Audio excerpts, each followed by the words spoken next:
Junagadh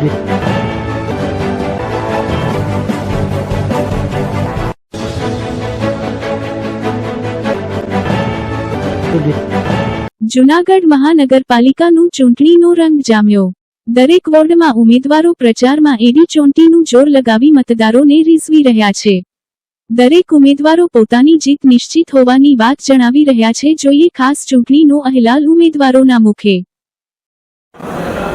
Junagadh municipal કોર્પોરેશનનું election જે ચાલુ છે અને વોર્ડ નંબર 9 ની અંદર હું પાર્થ કોટેચા, મારી સાથે આકાશભાઈ કટારા, ગીતાબેન પરમાર અને ચેતનાબેન ચુડાસા, અમે 4 ઉમેદવાર ભારતીય જનતા પાર્ટીએ અમને જે પસંદ કર્યા છે, જે એક સેવાનું કાર્ય કરવાનો જે મોકો મળ્યો છે, તે બદલ આપણા દેશના યશસ્વી વડાપ્રધાન નરેન્દ્ર મોદી સાહેબ, અમિતભાઈ શાહ સાહેબ, નડ્ડા સાહેબ, સી.આર. પાટીલ સાહેબ, ગુજરાત રાજ્યના મુખ્યમંત્રી ભૂપેન્દ્ર પટેલ સાહેબ, રત્નાકરજી, વિનોદ ચાવડા સાહેબ, તમામનો વરિષ્ઠ નેતાઓનો ખૂબ ખૂબ આભાર માનું છું કે તેને અમને લોકોને એક આ સેવાનું કાર્ય કરવાનો જે છે એ મોકો આપ્યો છે।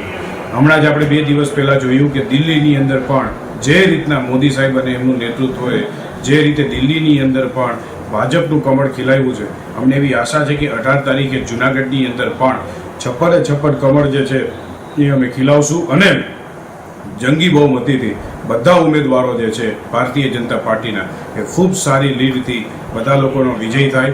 આપણે જેમ જોયું કે દિલ્હીની અંદર થોડા દિવસ પહેલાં જ કુંભની અંદર મોદી સાહેબ જે છે અને અમિત શાહ સાહેબ બંને લોકો કુંભની અંદર સ્નાન કરી મા ગંગામાં ત્યાં ત્રિવેણી સંગમમાં સ્નાન કરી અને પછી જ્યારે આવ્યા તો આપણે દિલ્હીની અંદર જોયું કે એ આશીર્વાદ કેવા પડ્યા કે દિલ્હીમાં આપ અને એના પાપ બંને સાફ થઈ ગયા। એવી જ રીતના જૂનાગઢની અંદર પણ 56 સીટ ભારતીય જનતા પાર્ટીની આવશે એવો અમને વિશ્વાસ છે। લોકોનો પ્રતિસાદ પણ ખૂબ સરસ રીતે મળી રહ્યો છે। કમળને તમે બધા વોર્ડની અંદર પેનલ ટુ પેનલ મતદાન થાય, કમળને મતદાન થાય અને 18 તારીખે 56 કમળ જૂનાગઢની અંદર જે છે એ જંગી બહુમતીથી ખીલીને આવે એવી તમારા બધા પાસેથી પ્રાર્થના કરીએ છીએ અને તમારી સમક્ષ જ્યારે પણ આપને જરૂર હશે ત્યારે 24 કલાક સેવામાં કાયમ માટે તત્પર રહેશું। પાર્થભાઈ તો બધાને એક વાત એ કહેવા માંગીશ કે અત્યારની જે પૂર્વ બોડી હતી ખરેખર એને બહુ મોટું સાહસનું કામ કર્યું છે।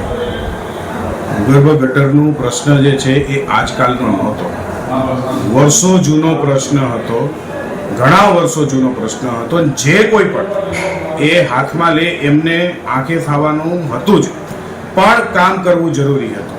એટલા માટે થઈને આપણે અત્યારે જોઈએ છીએ કે જૂનાગઢથી રાજકોટ જઈએ તો 3 કલાક લાગે છે, પણ આપણને બધાને ખબર છે કે 1 કલાકની અંદર પછી જ્યારે 6 ટ્રેકનું કામ થઈ જશે ને આપણે પહોંચી જશું। અત્યારે એ કામ બધા જૂનાગઢના જે છે એ પૂરા થઈ ગયા છે, રોડના કામ ચાલુ છે।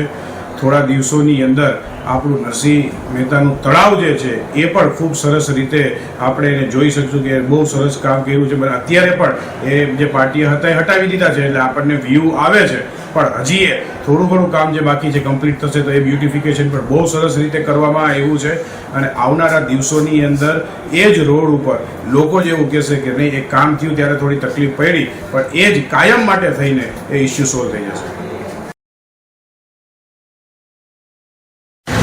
મારું નામ રવિન્દ્ર કંસારા છે। હું વોર્ડ નંબર 10માં એક અપક્ષ ઉમેદવાર તરીકે ઊભો છું। કારણ કે જૂનાગઢની વાત કરીએ તો જૂનાગઢમાં વિકાસની વાત હવે પોકળ દાવા સાબિત છે। કારણ કે હવે ભાજપ, કોંગ્રેસથી અને અન્ય પક્ષી લોકો થાકી ગયા છે। જ્યારે એક મારું કંસારા જાતિ સમાજના એક કાર્યકર્તા તરીકે સમાજે મને મેદાનમાં ઉતાર્યો છે કે અપક્ષ તરીકે ફોર્મ ભર, સમાજ આપની ભેગો છે। કે જૂનાગઢ શહેરની વાત કરીએ તો જૂનાગઢ શહેરમાં જ્યાં હોય ત્યાં રોડ રસ્તાની વાત હોય કે વિકાસની વાત હોય કે પછી નરસિંહ મહેતા તળાવની વાત હોય કે બગીચાની વાત હોય કે કોઈ પણ તળાવો હોય કે કોઈ પણ નાના બાળકો માટે ક્રીડાનો હોય, રમતગમતના સાધનો માટેના કોઈ જગ્યાઓ નથી। જ્યાં હોય ત્યાં રોડ રસ્તા ખોદી નાખ્યા છે, ભૂગર્ભ ગટરના નામે જે રોડ ખોદી નાખ્યા છે। તે રાજ્ય સરકારના મુખ્યમંત્રી સાહેબ છે આપણા, તે આબેને ધોબે ગ્રાન્ટ આપે છે। કેન્દ્ર સરકારના જે વડાપ્રધાન છે તે આબેન ધોબે નરેન્દ્રભાઈ મોદી સાહેબ છે તે આબેન ધોબે જૂનાગઢ માટે પૈસા આપ્યા। આ પૈસા ક્યાં વપરાણા તે એક સવાલ ઉઠવો પામ્યો છે। જૂનાગઢ શહેરના વોર્ડ નંબર 10માં અપક્ષ ઉમેદવાર છું। મારું નિશાન છે માઇક। આ માઇકના નિશાન ક્રમાંક નંબર 14 પર મત આપી અને ઠંડી બહુમતીથી મને ચૂંટાવો એક જૂનાગઢની જનતાને અપીલ કરું છું. એક મોકો અમને આપો, 5 વર્ષ અમે તમારા માટે જાગશું એવી લેખિત ખાતરી પ્રજાને આપે છે. જૂનાગઢ વોર્ડ નંબર 10ની જનતાને એક નંબર અપીલ કરું છું કે આગામી દિવસોમાં વોર્ડ નંબર 10ની જે ચૂંટણી હાલ જાહેર થઈ છે તે આગામી 16 તારીખના રોજ મતદાન છે. જો જૂનાગઢ વોર્ડ નંબર 10ની જનતા મને ચૂંટી અને મહાનગરપાલિકામાં મોકલશે, 100% હું જનતાના કામ કરીશ.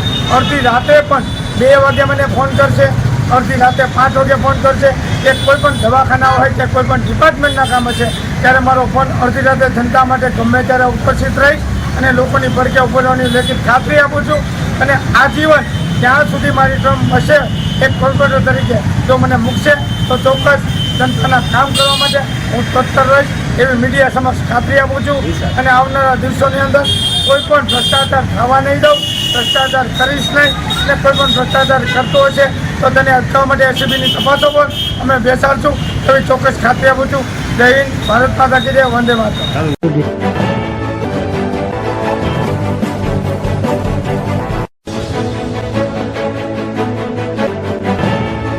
Good.